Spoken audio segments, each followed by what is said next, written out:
Namaste everyone. Let's all be seated comfortably, back spine straight. Allow yourself to settle down for the class from your busy schedule. Now you are sitting on the chair with your back spine straight, sitting tall, allowing the spine to ascend and allowing the pelvic area to be grounded. And bring your attention to your chest, to your shoulders, to your jawline, to your forehead. Relax any tensions there, any strain there. Bring us beautiful smile on the face, remembering Shri Krishna, Bhagavan Krishna.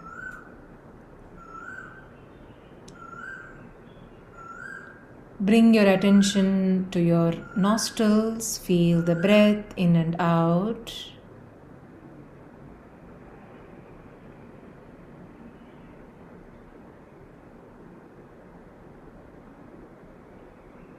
Join your palms at the heart center. Feel the connection of all the fingers, thumbs pressing the heart center.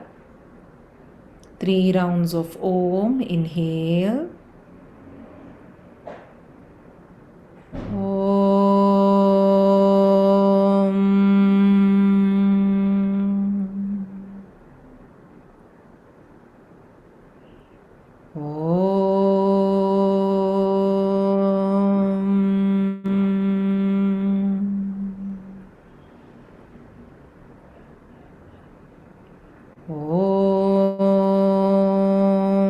Sahana bhavatu sahanau bhunaktu sahaviryam karavavahai tejasvinavaditamastu ma vidvishavahai.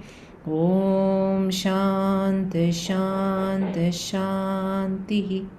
Harihi Om. Shri Gurubhyo Namaha. Harihi Om. Bow down. Let us all be beautifully nourished today. Om Namo Bhagavate Vasudevaya. Om Namo Bhagavate Vasudevaya. Om Namo Bhagavate Vasudevaya. Om Namo Bhagavate Vasudevaya. Om Namo Bhagavate Vasudevaya. Janmandasya yatonvayaditaratah chateshvabhignyam swarat tene brahma hridaya adikavaye muhyanti yat surayah tejo varimridam yata vinimayo yatra trisargo mrisha damna svena sada nirastakuhakam Satyam param dhimahi Satchidanandarupaya Vishvotpatyadihetave Tapatraya vinashaya Shri Krishnaya vayam namaha. Narayanam namaskritya naram chaiva narottamam devim saraswatim vyasam tato jayamudirayet tato jayamudirayet. Let's bow down to the divine supreme consciousness, to the divine Krishna, to the divine Ramachandra, to the divine Narayana, to the Paramatma. Blink your eyes open with absolute humility. Namaste Bala. Namaste. Namaste all of you. I think Aarti also has joined. Namaste. Yes. Right. So, would you like to start, Bala, with what you maybe a gist of the first 2-3 points we covered in the Shuka Stuti? Okay, yeah. Yes. last week, I think we covered 4 verses. So we will continue the Shukastuti. So Shukastuti is when Parikshit asks Shukamuni, how is it that Bhagwan, creates this entire, Srishti, how is that he's maintaining it and how everything gets dissolved? Please tell me more about it.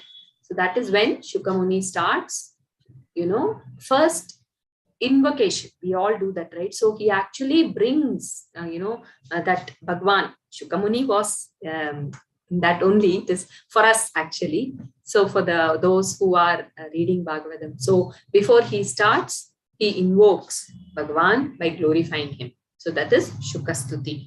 So Shukastuti, every verse actually it brings in a lot of qualities of Bhagwan, his own nature, so that each and everything we can really meditate upon. We can really think about when we look at Krishna, in front of us, we say, oh, you are the one who creates, who is the one, that Akhanda Brahman. Oh, you are the one who works in some mysterious ways. So all those pointers that we go through, when we are looking at Krishna or, Rama or Narayana, we bring in those qualities in our mind. That is our idea of going through this Shukastuti. Okay. So we shall just go over quickly the first 4 verses, and then from the 5th verse, we can again go in a little more detail. Namah parasmai purushaya bhuyase yad udbhavasthana nirodha leelaya grihita shakti tritayaya dehina antarbhavaya anupalakshya vartmane. Prostrations to that supreme infinite Bhagwan who creates, sustains and dissolves, as a leela, as a sport, with his power, with his own power of the threefold qualities, Sattva, Rajas, Tamas, or Puranically we call it Brahma, Vishnu, Maheshwara. To that Bhagwan who is the very self in all, that indweller, Antaryaman, and to that Bhagwan who is beyond my limited intellect to understand. Bhuyo namah sat vrijinachide satam asambhavaya akila sattvamurtaye pumsam punah paramahamsya ashrame vyavasthitanam anumrityadashushe. Once again, prostrations to that Supreme Bhagwan who destroys, who cuts away all the imperfections in Sat people. Who are those Sat people? The Sat are those who completely surrender to Bhagwan. And to those who surrender to Bhagwan, he takes them to the ultimate self-knowledge. Paramahamsya ashram.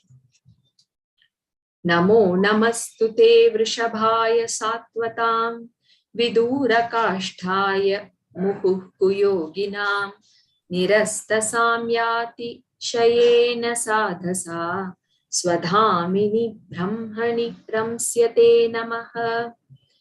Prostrations to that Supreme Bhagwan who is the best Vrishabha to all his devotees, yet who is too far to those with egocentric desires. Kuyogi.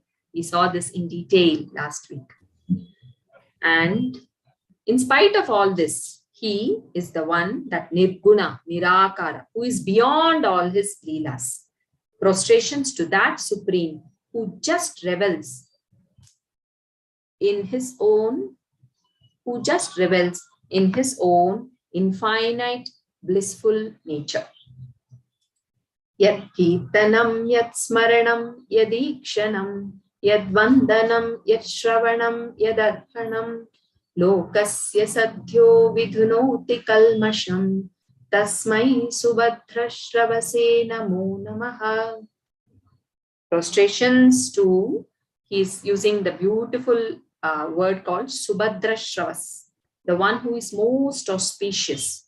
Salutations to that most auspicious Lord who washes away the sins, all the kalmasha of whom? Of those who sing his glories, who remember him, who worship him, who vandanam, who completely surrender to him, who listens to his glories, who are always remembering him, who sees his form, who see him everywhere. So to all those, he washes away the sins. Till here we had seen.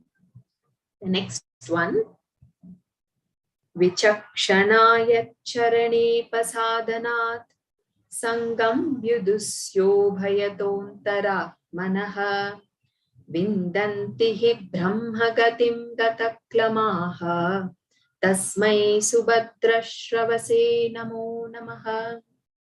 Salutations to that Subhadrashravas, the auspicious Bhagavan, whose feet the Vivekis, the Sadhakas worship. So here he calls Vivekis. So it is very beautiful because Vivekis mean the one who has that power of discrimination. So the one who is able to discriminate between the real and the unreal. So the world that we live in, it is a mix of real and unreal. It is that consciousness which is giving power to everything. Yeah, without the consciousness, nothing is going to work. And that is that Maya also, that reflection of the consciousness, the projection, which we say unreal. So it's actually a mix. It is totally mixed up.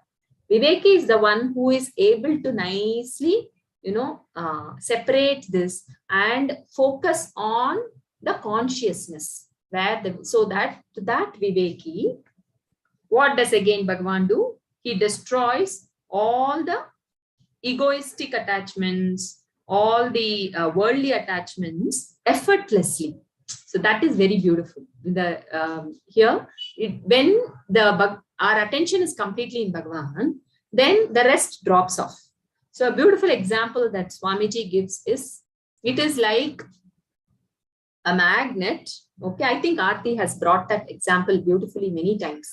So when there is a small piece of magnet, okay, and there is a iron filing, forget iron filing, something iron, okay. When a small piece of magnet is there, so the iron will get attracted to that magnet automatically, okay. But in that again, even if it is far, you place another powerful magnet, then the iron gets attracted to that powerful magnet. Similarly, he says a Viveki or a Sadhaka is able to see is able to experience that higher bliss. Okay, paying attention to that which is real or moving our attention to Bhagavan gives us that higher bliss. So automatically, when that powerful magnet is there, it is there everywhere. Our attention moves towards that. We all are like those iron nails. And the smaller magnet, which are the worldly pleasures, automatically the iron does not go there. It goes to the powerful magnet. So that is what he says. By nature itself, the Viveki slowly, as more and more the sadhaka pays attention to the higher reality, all the lower realms of joy, there is this Vishayananda, right? The Ananda that we get by enjoying all these sense objects. Then Bhajanananda, they say, the Ananda that we experience when we are in that bhaja or that remembrance of Bhagavan. Okay, that is Brahmananda is ultimate. So Bhajanananda is like magnetizing myself. Okay, I keep magnetizing myself, and Brahmananda at one point in time, that strong magnet will take us. So that is what they say. Automatically, this Vishayananda doesn't attract us anymore. That is the 16th.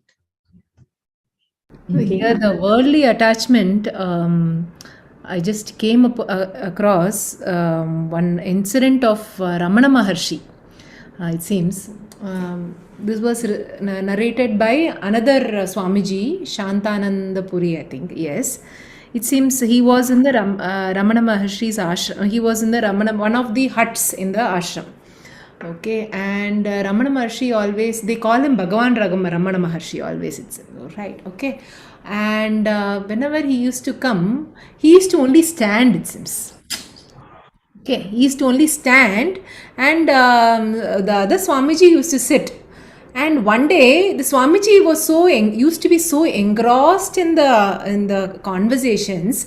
He also forgot. He used to forget asking him to be seated. So that was the way the conversations used to go. Suddenly one day, Swamiji realized, "Arey re, what am I doing? I'm not even offering a seat for him." So the next day, he kept one he nicely arranged one seat and kept it since. And Ramana Maharshi Bhagwan had come, and then he immediately remembered that he has to remember before the conversations begin to make him sit. So he said, "Please be seated. I'm very sorry. I apologize. I never offered you seat." Ramana Maharshi just smiled and then went away. And he did not understand why he went away like that. Then he said, "I don't need any seat also. For me, I am talking about Bhagavan. So I don't need seats. I don't need any specific elevation. I am already elevated. I am already with him there. So why do I need seat and special attention? So do not make me come to this level and offer me these seats." So that was the way,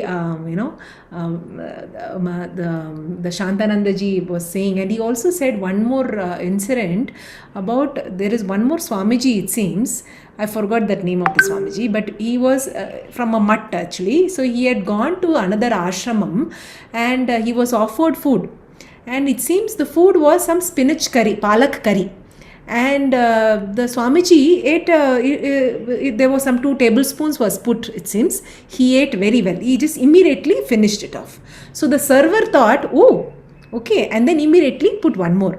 And Swamiji ate it off. So again, third time also put, the Swamiji finished it off. Then the server kind of got the idea that Swamiji likes this kind of palak curry, this spinach curry. So then the next 3-4 days, the cook was continuously serving the same palak curry. And Swamiji was eating. The 4th day, Swamiji just observed. He said, "You seem to be liking palak curry. He said, "You're serving me every day." Then that cook said, "Swamiji, I see that I saw that you were really enjoying it every day and you were really, taking more servings. So I understood that, that you like it very much." Immediately, Swamiji just remained in contemplation or silence or whatever. Next day, immediately, he announced that he is in vrata. Okay, and everyone in the mutt, everyone were little perturbed, their own assumptions that something we have done and that is why, and all those things. After 3 days of vrata, they came and said, "Swamiji, whatever it is, we apologize. You tell us what mistake we have done so that we really rectify it. Please do not remain in vrata." Then he smiled and said, "Re, it is not you. It is just I want to give a lesson to my tongue. So looks like my tongue seemed to be wanting more and more. So I wanted to just give a lesson to the tongue. We say, don't go too much to the likes. Eat, but don't get carried away. So otherwise your attention goes off. So just a lesson to my tongue, and I am abstaining myself, nothing else." So these stories gives us very beautiful understanding of how to let go. They say the let go of the worldly attachments and all that. I was just kind of thinking about it today when I was hearing that story. It's a very natural progression in a way, actually, unless we very consciously get attached with it. But as a child, we like certain things, we like certain toys, and then after a while that we let go, automatically that interest towards that is gone and a new interest comes in. And then slowly as we grow a little older, there seems to be a natural progression. We are not caught. Maybe when we were much younger, we wanted to get a good job, we want to have this, we wanted to have that, but after some time, some kind of contentment comes in naturally, and then you want to move on. And the more we listen to these scriptures, automatically those things seem less important in our life. Right. And so it is almost like a natural progression, unless I am going through a crisis and trying to hold on to my past for some reason. It is more unnatural to not let go than to let go. Letting go is actually the natural progression, but we may hold on to it. So like Bala said, that magnet is pulling us gradually, one step, we are moving like that iron filing slowly towards it. That is the natural progression. Okay, unless we then find one more magnet here and we very consciously move away from this and go into that.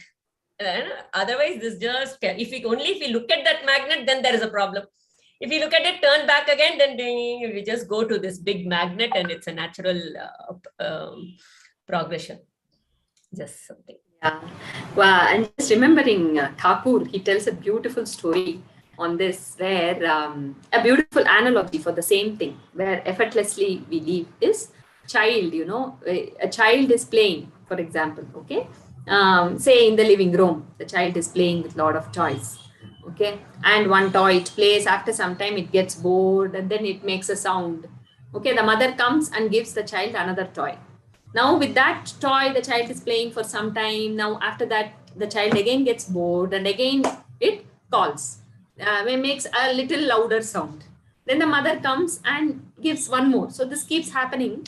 And at one point, the child, it has, what do you say? It is bored of playing with any other toy now. That is the kind of, there is hunger. Okay. So, yeah. So there is hunger. So which these toys cannot satisfy. So now the child cries out. So when the child cries out, mother comes running. Mother also knows that the child is really hungry now.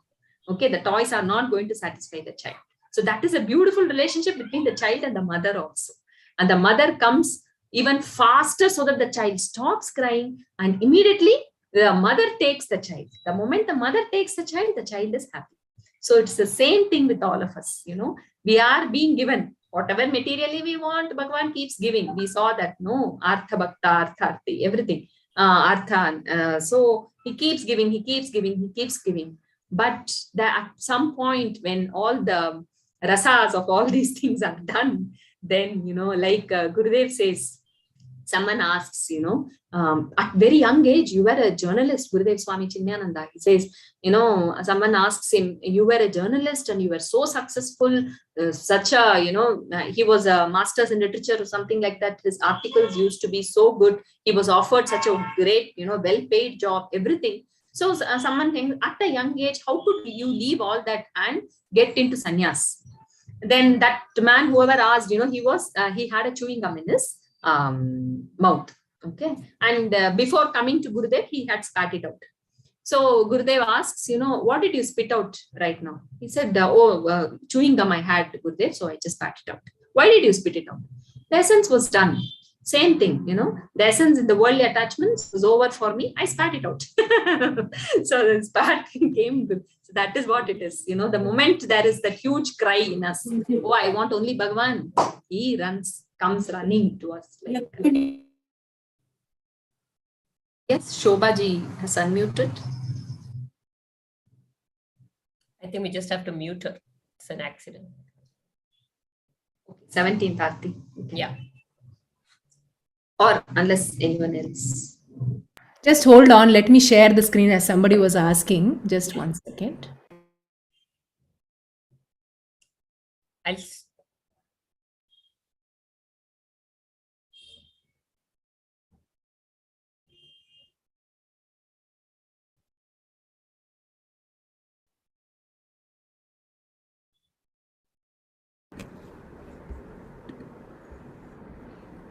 Okay.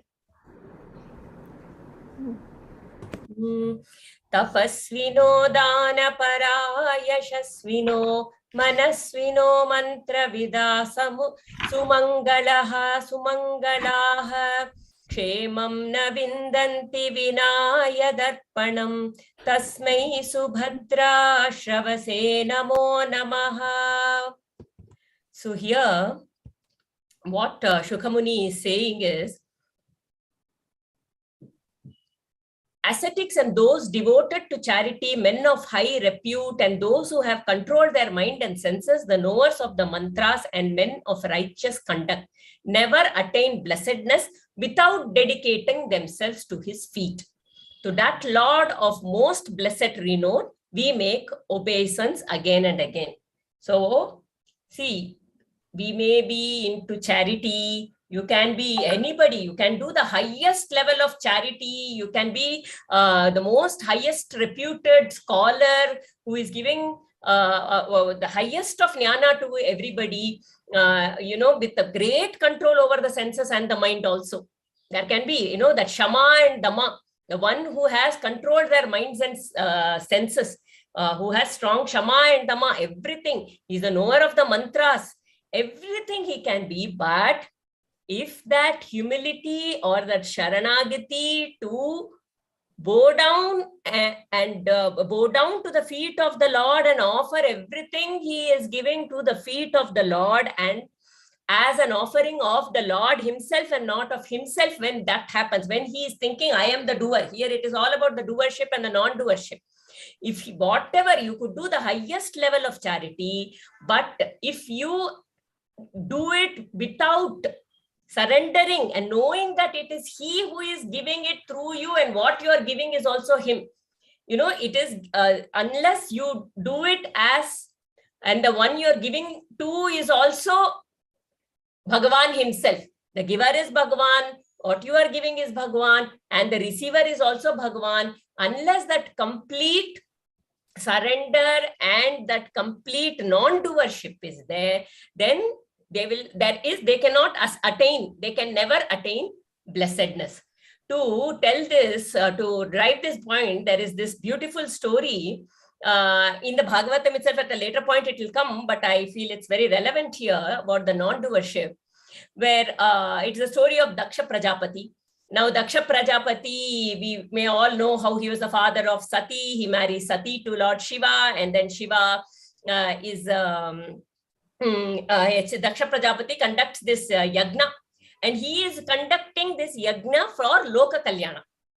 Okay, the yagna he is conducting for Loka Kalyana, but once he marries Sati, when Lord Shiva comes to the wedding hall and he sees Lord Shiva with the matted hair and with the ash-covered body, Daksha Prajapati does not have much respect for Lord Shiva. So to this whole yagna, he does not invite Lord Shiva, and he conducts the yagna. But Sati comes to the yagna, and there she sees that Daksha Prajapati has invited everybody and not invited Lord Shiva. So she asks him, and then he does not even pay attention to his own daughter, and he says that, Shiva, how can I call in front of everybody? Because he will come with his matted hair and his ash-covered body, and this is a yagna where I have invited so many gods, and we are here, and so he does not call. And Sati finally she says, you are attached so much to the body, and you are not able to. So basically, if you see, when he is not inviting Lord Shiva, he is not able to be in touch with the divinity. He is identified with the body. What is the body? The matted hair, the whole the ash on the body. It is all just the body. He is more identified with the body rather than the higher reality, the divinity. And so Sati says, I am born out of a person who is identified with the body, so I don't want this body, and she self-immolates herself. And then Lord Shiva gets very angry, and he sends the Veerabhadra form out. He is in his Rudra state. He sends a Veerabhadra. Veerabhadra comes and cuts the head of Daksha Prajapati. And this is till here. Now, after this, all the people, all the gods there, they come and say, no, they go to Lord Shiva and say, but the yajna has started, and only the person who has been conducting the yajna, somebody has to mute themselves, I think. I'm echoing. Only the person who has started the yajna, or who is the main conductor of the yajna, can complete it. And now without Daksha Prajapati, how will this yajna be completed? Because now this yajna was being done for Loka Kalyana, and we should not stop it in between.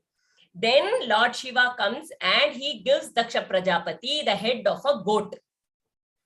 And now Daksha Prajapati says, I am humbled by you. I was filled with ego. I thought I am the doer and I am doing something great, the yagna, I am doing the yagna for Loka Kalyana, but I failed to realize that without your blessings, without that humility of me falling at your feet, this is not me doing at all, and you are the one who is doing it through me. And without recognizing that divinity, the Bhagavan in this whole thing, nothing that I am doing is of going to reach its ultimate purpose. So the yagna would not reach its ultimate purpose because the doer was doing it as with his sense of doership rather than his sense of non-doership and putting everything at his feet. You could have the highest level of concentration of the senses, the concentration of the mind, everything can be there, but unless that absolute surrender to Bhagavan is there nothing, which is the truth, because everything is in this universe is governed by him. We will see that also towards the end, how everything in this universe is governed by him. So that is the story. Anything here? So the sense of non-doership. I am merely a nimitta. Through me, this is happening. He is the one making it happen through me and offering every... Yagna is an offering of whatever I do at his feet. So if it is not done with that kind of an attitude, then it does not reach its fruit. Anything anybody wants to share? This doership and non-doership, I've been contemplating for the past 2 weeks, because I observe personally sometimes I do also get into this doership mode sometimes. The mind just goes wonderfully in that hole sometimes. And see, when you see that Bhagavan is there, because he sees that this child is having this thought, suddenly some interesting things comes. So I saw that in a few days, just like that, it just came, this story, that this wonderful analogy or whatever it is to be called, it just hit me to the core. Is the example was there is a dry leaf.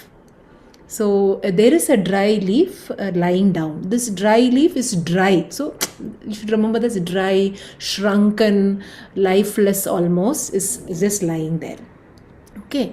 And so imagine that dry leaf is me, us, whatever. Okay. So that is, I could be in a very shrunken state. There is no potency or whatever you could call it as. There is no thing. It is just lying there. And now there is a huge wind which blows, and that wind kind of makes the dry leaf fly. Okay. And now this scene, just go to another scene. There is one place very far away. There is a worm which is really getting which is burnt by the heat of the sun, and it is calling out, "Oh Bhagavan, I'm really feeling very, very hot. Please protect me. Give me some shade." Okay. Now this leaf flies and lands exactly on top of the worm. And everyone around looking at it as if it's a movie, you should think. Everyone around, "Arey, look at this leaf, what compassion it is giving. Look at this leaf, what compassion. See, this leaf is giving that shade to the worm." But finally, so now the story is going in a very beautiful background, is that leaf which is shrunken, no potency, nothing. What made the leaf flow? What made the leaf fly, to say exactly? That beautiful, that cosmic wind of action. And where is that cosmic wind of action? From the cosmic universe. And there is one part called wind. And that wind is the one which is giving that force, that force to push that leaf all the way there. So who is the compassionate person? Is that the leaf, or is the cosmic being itself? So leave that the thought that I am compassionate towards everyone. Oh, I have showed my compassion to her. Oh, look at me. I'm being so selfless and so this. So where is me coming? Where is I coming? So we are like the leaf, and who is giving that potency there, that cosmic force there? It is from the cosmic being. So by chance, that we by chance, that is, we are propelled by the divine force, and that it's coming straight from our deepest state, that is a pure state where compassion comes. So he says very beautifully, you don't say you are, oh, I'm compassionate, I'm compassionate. It has a spontaneous action coming from your deepest true nature.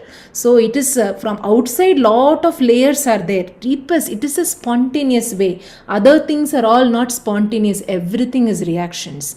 But the spontaneous thing is being the truthfulness, the satya, the compassion and all that. So, and that comes, you don't tell yourself that you have done this, you have done this, I am doing this, but everything is Bhagwan's work. And it just absolutely, dawned on me that what a profound story there. It just overwhelmed me, actually, to say exactly. Anyone wants to share anything here? Beautiful, that leaf, Yeah. Two things is, it is again propelled by the worms. I'm just looking at it in worms call out to Bhagwan, like how the child calls out. That is also very important as a jiva for us to turn to Bhagwan and, call him out. That is, so the worms, wherever there is demand, supply is there. Yeah. Bhagwan ensures that so beautifully. Even this leaf probably has that demand, right? Somewhere, let me be useful. No, we as limited beings do have that. So, but it is enabled by his compassion. He knows what is the demand of this worm, and he knows. I'm just looking at it in an emotional way. Yeah, he knows what the worm needs, and he knows what the leaf needs, and how beautifully he brings both together. That is what is, that Leela that he does. It is very beautiful, very, very touching. In Kunti Sthiti also she says, no, he is the one who brings people together, who also takes them away. So he knows everything. He knows it. So there is one beautiful stuti in that, actually, just suddenly when you told me. Even Prabhupada ji, when I was reading this translation of this verse, he was saying people who are doing charity, people who are doing educational institutions, anything, when we think that it is finally Bhagwan's work, then there is a divine force, that is a divine energies all joined together for that. But the moment scientists or anyone who think that no, I am going to do my work, whatever I have achieved, it is because of my own work, because if that is meant for a personal interest, then it is not as an interest of Bhagavan, but it's as a personal interest. Then it could be a selfish motive. Even though you say that this particular thing is for charity, but finally for what? You are thinking that you are doing it. No, I am doing Bhagavan's work. In the remembering Bhagavan, everyone are Bhagavan, I am doing it. So that makes a big shift in the focus. Yes, Also, when I am in that sense of doership, me as the doer, I have to realize that I am limited. Whatever I see in this world, I can see only Vibgyor colors, but there are so many more. There is so much more to light than just the Vibgyor colors, beyond what I can see. There are more frequencies than I can hear. A bat can hear what I can't hear.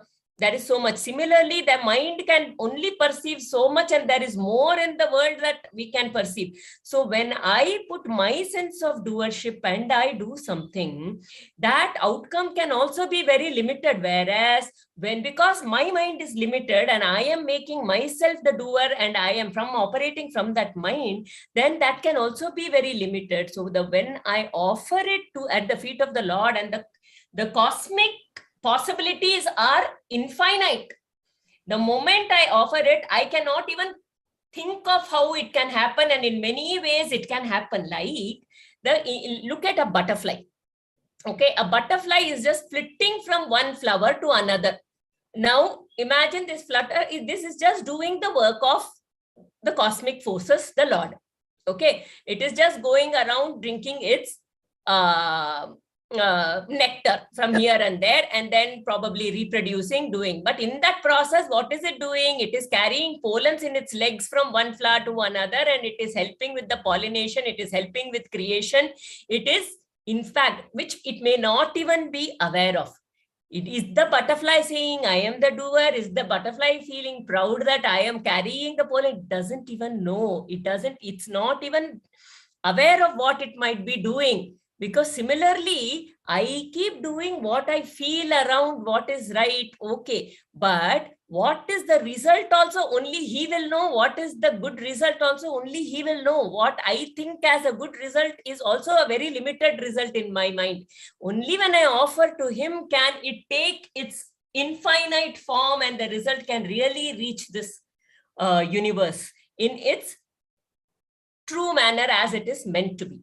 And our life purpose will also be like, we may just be feeling I am cooking, I'm doing this, but if I do that as a complete offering to the Lord, its end product can be, what I would be living my life's purpose, which is in, what would you say, resonance with the cosmic process.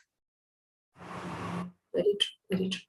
Hitakamyaya, Bhagavan says, I am the well-wisher of all of you. I think we need to always remember that.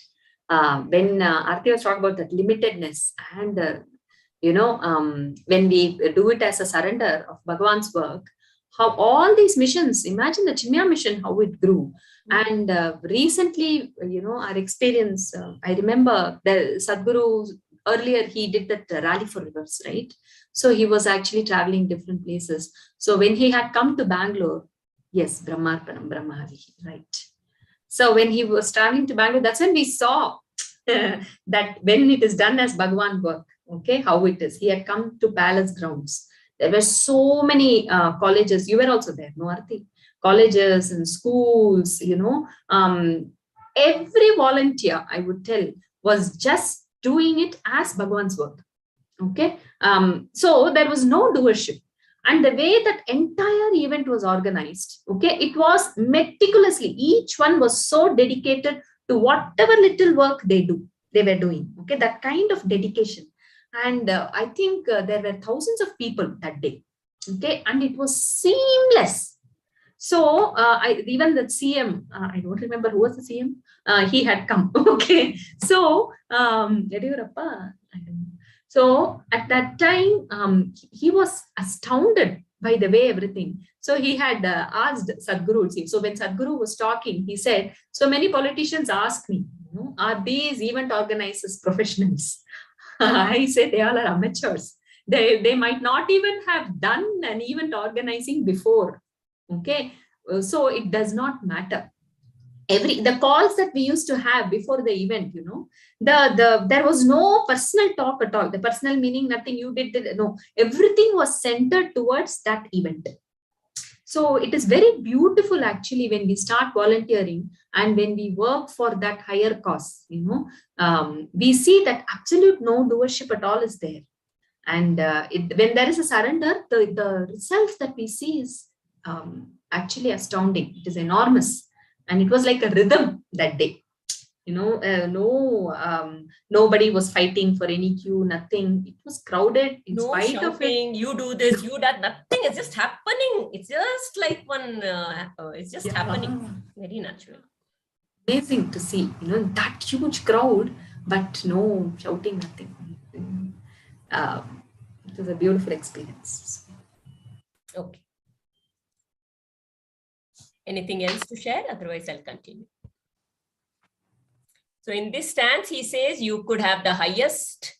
What we saw was you can have the highest control of the mind and the senses. You could be doing the most highest level of charity, but do it with a sense of absolute offering, just like you are a nimitta, like you are an instrument, like a tool, like the doctor's tool. You are just the tool. He is the one. Bhagwan is the one who is here, who is operating through you, and you are doing the stuff. You are nothing but merely a tool in his hand. So now I'll chant the verse 18. Kiratahunandra pulinda pulkasa abhirakanka yavanakasadhayah yenye cha papa yadupashrayashrayah shuddhyanti tasmai prabhavishnave namaha. So here he's saying the Kiratas, the Hunas, the Andhras, the Pulindas, the Pulkasas, the Abhiras, the Kankas, the Yavanas, the Kakas, and all sinful races, no less than others of sinful conduct, are also purged of their sins if they take refuge in him. So, on the one side, you could be the highest Punyatma, doing a lot of Punya, but if you have not taken refuge in him, you will not get the highest blessings. And on the other side, you could be the most sinful person, but if you take refuge in his feet, all those sins also can be completely sublimed. So we know the story of Valmiki, right? He was, he was a bandit. He was a roadside robber. He was killing people, and he was, the people used to fear him when they crossed that forest. Something like that, Veerappan or whatever we can say. He used to rob them and all that. And such a person, on the words of Narada, took to bhakti and started chanting the name of Rama. And all his past sins were completely washed off. And he was able to be in the feet of the Lord. And look at his work. Now, when he had done this work of Ramayana, written this work of Ramayana, by offering it at the feet of the Lord, it is alive even after, I don't know how many years, even archaeologically, 5,000, 7,000 years, whatever we want to say, it is still alive. That work, it is reaching out so many people. It didn't matter what he was. So what is ultimately required? Complete refuge at his feet. At every point. But that doesn't mean inaction. We keep doing our action, but offer it at his feet without any sense of doership. And he is the one doing it through me. Anything? Anybody? Yeah. When you were mentioning about Ramayana, I remembered Raghuramji telling Rama, the Surya Vansha, right? And Krishna, Angulimala. Just tell. That Angulimala, my God, I just remembered, and Annapurna told. Yes, Bala, please continue. Yeah, something? Okay. If Annapurna wants to share something. Yeah, you can share it also. I'll just quickly tell this. This is not a story. I remembered when Ramayana, she was saying so many years it is alive. So as long as there is sun, Ramayana will be there. And as long as there is moon, Mahabharata, Bhagavatam will be there. That is, Krishna Avatara and Rama Avatara. I'm saying so it is alive, it is eternal. That's something, yes. And it has reached out to so many people and given Marga and Marga Darshana to so many. Yes, Angulimal, you want to say that, Annapurna? Annapurna, you would like to share about Anguli? It's a very favorite story for the children. Okay. Yeah, but I don't want to disrupt the flow. So I just thought about Angulimal and so let's not deviate, actually, I thought. Okay. We all know the story of Angulimal. If we can draw parallels from ancient to recent, I think that makes more, at least it makes more sense to me of this doership which we are talking about. And yes, there is only one thing which I would like to share is that when we take up a task, it is the sense of responsibility that we have. we should not confuse the sense of responsibility to doership. The sense of responsibility has to have a lot of sincerity and whatever it is. And then they leave it to the Lord. The karmanyamadhikaraste, that is the thing, that. Yeah, please continue. Sure. Thank you. Yeah, the story of Angulimala, to very, very shorten it, is a boy who was not very much understood by his parents, and he was kicked out, banished from the village due to some misunderstanding. It's a very beautiful story. And then he resorted to being a dacoit, and suddenly he felt that whomever he sees there in the forest, he will kill and cut the fingers and make a mala. So the boy who was such a pious and very much into Bhagavan and all, and studies and everything, due to some circumstances, it is like Bhagavan doing that puppetry show there.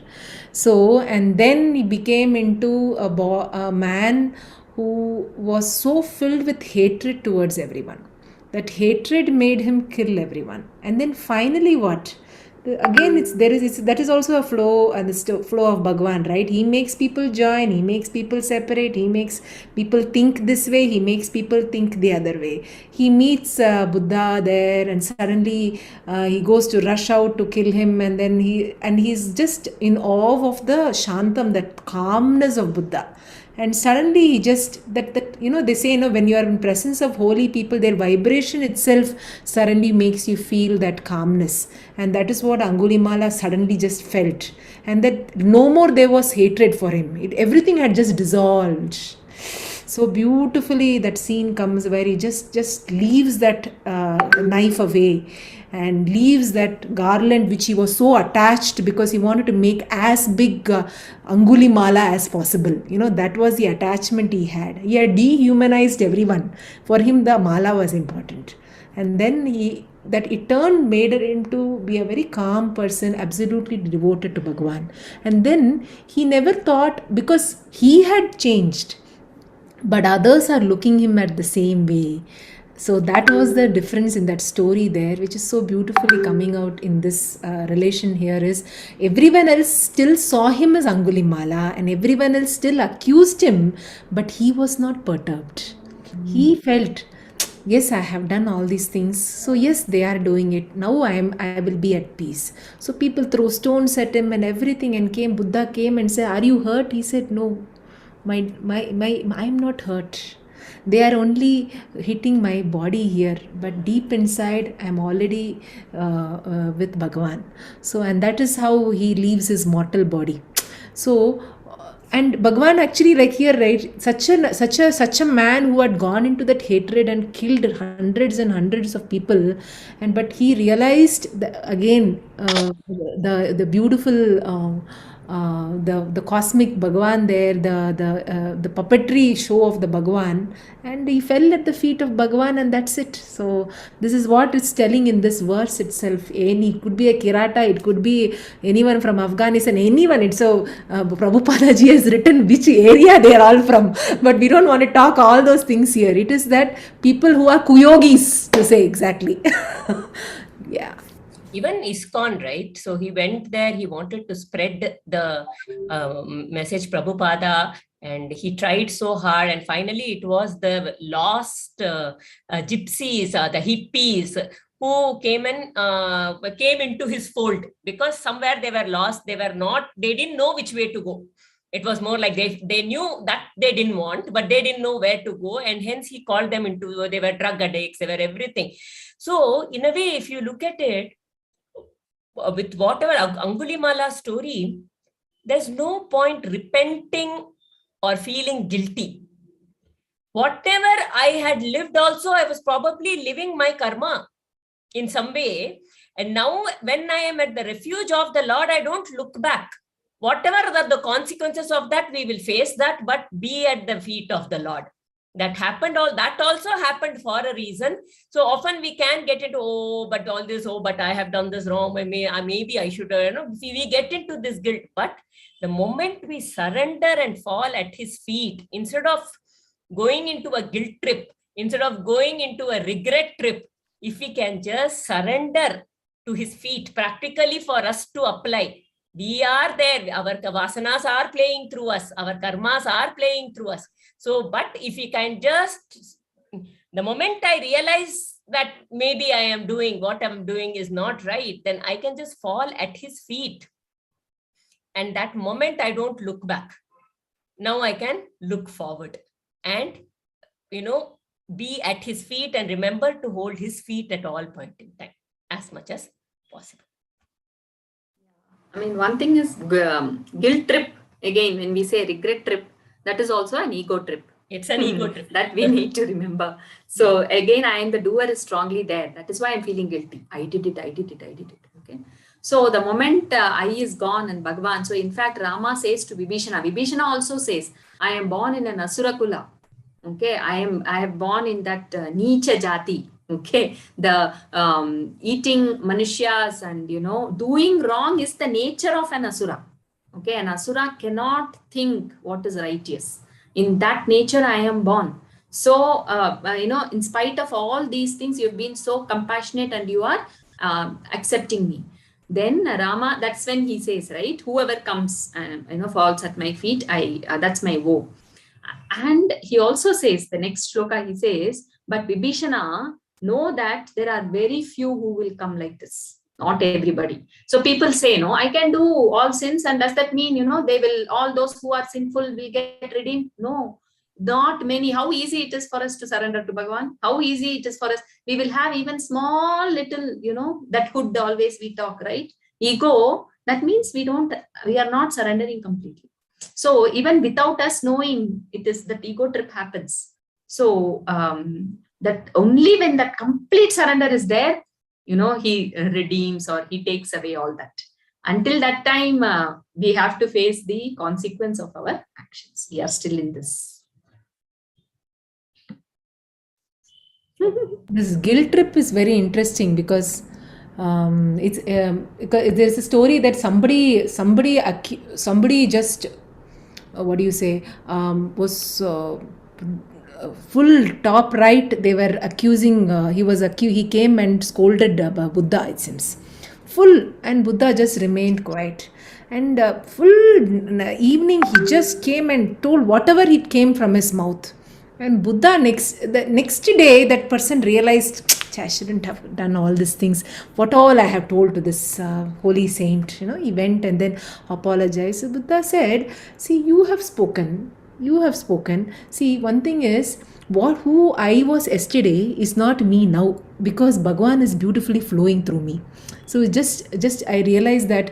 So even maybe, like, I'm just relating, coming back to here in this context, is maybe we would have done such and things in the earlier stage in our life when we did not have that bulb which was lit much more better.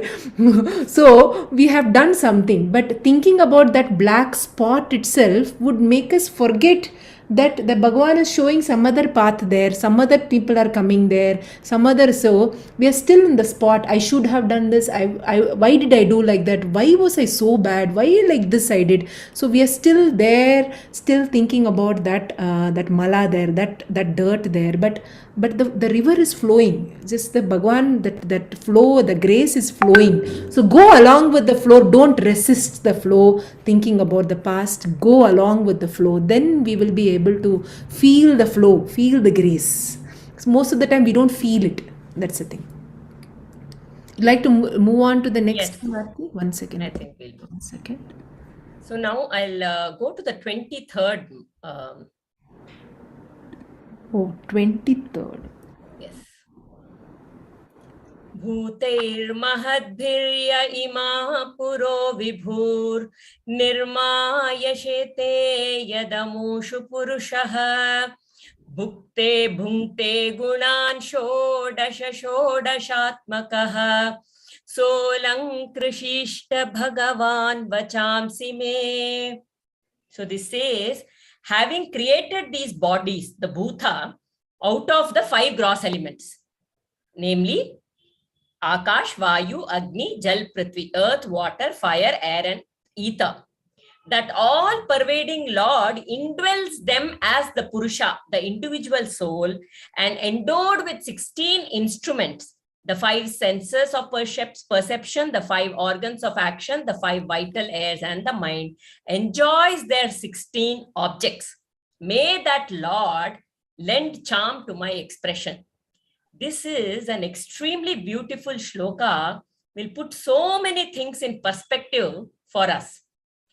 So now what is Shukhamuni saying here? He is saying this body is made of Panchabhuta.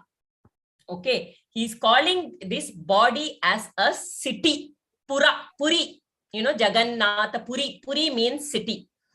This Puri or this city, which is this body, is like a city which has 9 gates.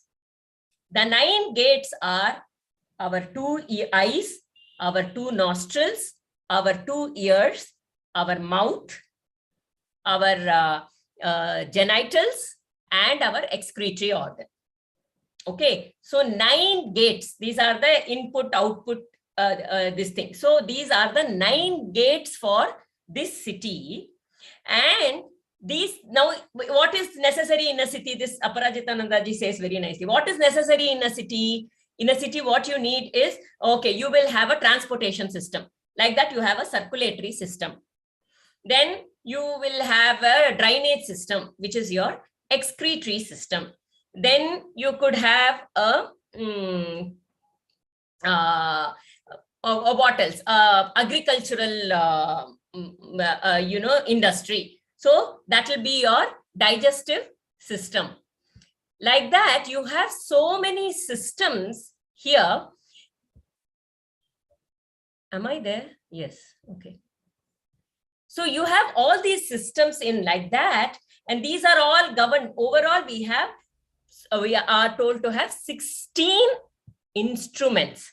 It says Shodashatmakaha. So there are 16 instruments. What are our 16 instruments? Our 5 Panchendriyas, which are our the sense of smell, sense of sight, sense of hearing, sense of touch, sense of taste. Pancha Jnanendriyas, Pancha Karmendriyas, the output organs, the hands, the legs, the excretory organs, the tongue, or the mouth which speaks. Okay, all these are the Pancha Karmendriyas. Then the Pancha vital organs, vital air. You have the Pancha Prana. Prana, Apana, Udana, Samana, Vyana, all these, which they manage our circulatory. They are the force behind the circulatory action. When the heart, the force which takes the blood from the heart to all parts of the body, giving oxygen. Then you have the digestive force, you have the excretory force, you have the breathing, you have the upward rising force of from Kundalini, and also the belch and all that which comes upward. So these are all the forces, and the mind. 16 Jnanendriyas, Karmendriyas, the Panchavayu, and the mind. These are the 16 organs. So this body is like, he's putting it like one city with all these things which are running here and there. And who is the indweller of this body? There is somebody. This body is like a vehicle. You can say like a city, like a vehicle, and there is a passenger sitting in this vehicle. And who is this passenger in this vehicle? It is the Purusha. Is what is it? The Lord himself is dwelling in this body. When the Lord leaves this body has nothing. It is just a jada.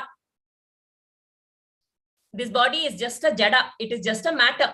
And only when the Purusha, that life, his consciousness, Bhagavan's consciousness, when he is indwelling in this city, then there is a life in this body. So what I'm seeing, even my mind, everything is merely an instrument seeing 16 types of objects. But all of this is not there if the consciousness or the sentience is not there within me. It is only because that sentience or that consciousness is shining through me. It is like that electricity. You have instruments, you have the fan, you have the light, you have the fridge, but all of these have their own functions. But unless the electricity is passing through all of these as merely have no use at all. There is nothing to it.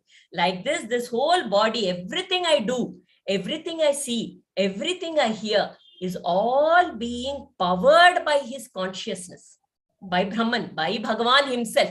And only because he is dwelling in this heart can I even do whatever I do. So it beautifully, this verse connects everything. The total sense of doership. He is the one who is indwelling in it. It is his sentience which is there in this. It is he is powering the thoughts. He is powering the actions. He is powering my feelings. He is powering everything. And if he is not there, nothing is happening. So with that reality, when we operate, we know that it is he who is operating through all these 16 instruments. Then where is the sense of doership at all?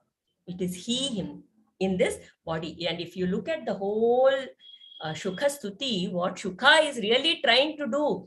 Now a great question Parikshit has asked him. What is creation? And he's trying to answer that. And in that, he is through this whole sthiti offering everything to the Lord. Telling, the Triguna, it is because of that, and whatever I'm doing, if I have said anything wrong, I offer it to the Lord.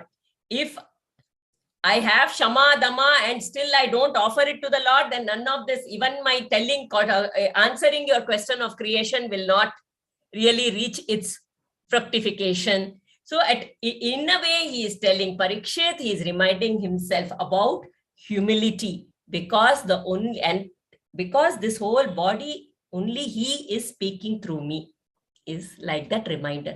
So if we can also do that at every point in time, that he is the one doing it through me, because he is the indweller, he is powering, and that's why I am doing this. I am not the doer. It is he in this Purusha, in this Puri, who is making this happen through me. Then that is the surrender. So this whole thing comes from a sense of knowledge that he is my indweller, not just somebody outside. He is within me. He is this Purusha, and he is the driving force. The passenger has to tell the driver where he has to go, then the driver will drive. The passenger, the driver is leading the passenger only because of the passengers. We are all like in a taxi. Okay, and the passenger is telling us where to go, and the driver is merely taking him there. It's like the instruments. Very beautiful. The way you have explained, I thought we all can actually see the self-inquiry exercise given by Ramana Maharishi. It is a beautiful point for all of us to really reflect right now. What did we listen? We listened that this Pura is the 16, made of all the 16 instruments with the 9 gates. Yes. And it is powered by the ultimate Brahman consciousness. Now here, a question is, where is this ego? Where is that coming from? Forget what is that ego? Can we all just think about it and say, okay, body is made of Panchabhuta. So my body is also made of Panchabhuta. Prabha's body is also the same. Arti's body is also the same, made of the same thing. Okay. And think of the Jnanendriya, Karmendriya, Manas, everything is the same. Manas made of thoughts. The raw material is the same, right? And my Manas, my Karmendriya, it is like, that is there and it is all functioning. And Bhagavan is that the consciousness, supreme consciousness, or Bhagavan, whatever it is, is powering everything. Where is ego? Where did that come from? How did we get caught into this? This is a mind-blowing inquiry, actually speaking, Suddenly, why, from where did this ego come up saying, oh, identifying this body or this mind? Does that have any meaning in the first place? It is the moment that Ramana always says, right? Oh, my mind is not, if someone comes and asks, my mind is Chanchala. Okay. Who is saying mind is Chanchala? Okay, who is saying that mind is Chanchala? Transfer it to that. So the moment we start looking at that, paying attention to that who, we come to know it is coming from some unknown power, and we know that there's no ego only. It is not present. That is why it is avidya. And I think we don't even recognize that there is a passenger behind, and we think we are the driver and we are going. But there is a passenger giving us the direction at every point in time. Passenger giving the vehicle the direction. Giving the vehicle. So there is no me, there is no us, there is no you. That is that ultimate that Ramana says. He was living example of that. Because so yeah, I don't know if we can bring in too much of that, but just when we always remember, it's the vehicle, right? Some vehicle is there, and that vehicle is powered by that cosmic force of Bhagavan, and it is happening. I am nowhere. Something I'm thinking, some image of myself I'm thinking, it is non-existent. Otherwise, I am just like the dry leaf. That's it, being there in the down. The cosmic, beautiful, divine force is sending me, and so it's that force, is that wind, is that cosmic divine energy is there. That's why Krishna has the peacock feather. No? Prabha, I would like to share one small story here. Yes. If it is okay. Yes, please. Yeah. This is about a Yadava guru. Okay. He had a lot of students, and he lived in a kutira where he used to take care of those students. And his wife used to cook and take care of those boys. But this Yadava person, he was a very good teacher, but he was very, very poor. So he and everybody in the town knew him as a great knowledgeable person, but he would never ask anybody for anything. If they ask him, he will just get it. But he will not ask. Every day his wife, she keeps saying that, how do I feed these children? You don't ask anybody, you just give free knowledge to everybody, but you don't ask, how am I going to feed these children? So every day with whatever they have, they are feeding. One day she says that, I don't have anything. You have to go and ask the shopkeeper for something, and then only I can cook. Otherwise, I'll just give them water today for lunch. So he is reading the 9th chapter of Bhagavad Gita, where Ananyas Chintayanto Ma Ye Janat Paryupasati Tesham Nityabhiyuktanam Yogakshemam Vahamyam. So when he comes to that Yogakshemam Vahamyam, he gets very angry with Krishna. And he says that, you say this in your Bhagavad Gita, and I'm reading this every day. So it is not happening. So he strikes that Yogakshemam Vahamyam. You are not taking care of me. So he did this, and he says, and he feels very, very sad after doing that. And then then his wife says that, no, you go and ask that shopkeeper, he will give it to you. Why he will not give? So he says that, okay, now I have to go. So he goes to the shopkeeper and stands in front of the shop. And then that man, he says that, okay, Guru Yadavji, you have come. What do you want? So, but he is stammering and he is not able to say anything. He says, no, nothing. I just wanted to come and see you. That's all. God bless you. And he leaves. He cannot ask anything. And then he goes and he doesn't want to go home because his wife is going to tell a lot of things to him. So he goes to the temple outside the village, and he sits there and he says that, I have done such a bad mistake. I have just scolded you only, Krishna. So I am the most papi today. And he sits there. Meanwhile, there's a person who comes to this Yadava's house door, and he brings in a lot of groceries and everything. And he has given so much food and vegetables and everything. And by the time he comes back, am I still there? Yes, we can hear you. Yeah. And by the time this in the evening, in the night, he comes, the Yadava comes back, all hungry and very dejected that what he has done today. How can he scold Krishna, whom he thinks, and he's become such a papi. He comes home, his wife is very elated. She says that, oh, you went and asked him, see, we got groceries not for 1 day, but we got for 10 days. Next 10 days, I will not bother you with anything. Everybody, we had such good meal. Where were you all this time? Come and eat. He says, no, I'm very tired today. I have taken a wrath. I will go to sleep. He says, what is this? You went and I just told you to go and ask him very politely. And this is what you do. You go and scolded that fellow so much that he could not even speak. When I asked him, I said that why did you bring so many things? He just opened his mouth and his tongue was scratched. So then he says that he had scratched that Yogakshemam Vahamyaham. So his tongue was scratched, and it was bleeding. He says that I cannot speak. My tongue is this thing.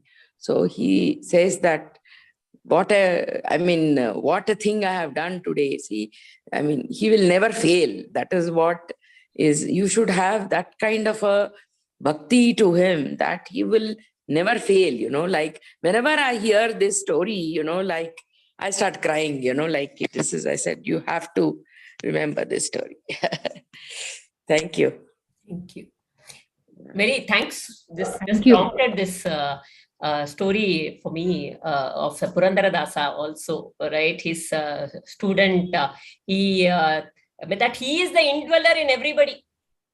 He is there in everybody, and he actually asks for a glass of water, and he throws that water, that because he comes late, the student comes late, his Sishya, and he throws that cup of water at his forehead, and then he doesn't even notice that. But then when he goes to do puja, he sees that, his Lord has that bump on his head. Yes. And he says, Muiya ke muiya tere to. You took revenge. You took tit for tat. Yeah. Pandari Raya, Moiya ke moiya, tere to ayya, Jagavaya, Vijaya Sahaya, Pandari Raya.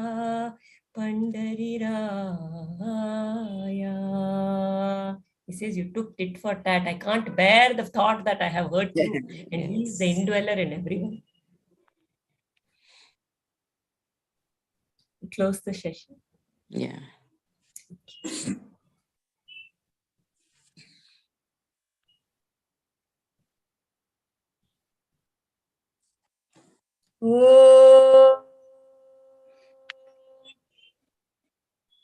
Purnamada Purnamidam Purnat Purnamudachyate Purnasya Purnamadhaya Purnameva Vashishyate Sarve Bhavantu Sukhinah Sarve Santu Niramayah Sarve Bhadrani Pashyantu Ma Kaschid Dukha Bhavet Om Shanti Shanti Shanti Hari Om Shri Gurubhyo Namaha Hari Om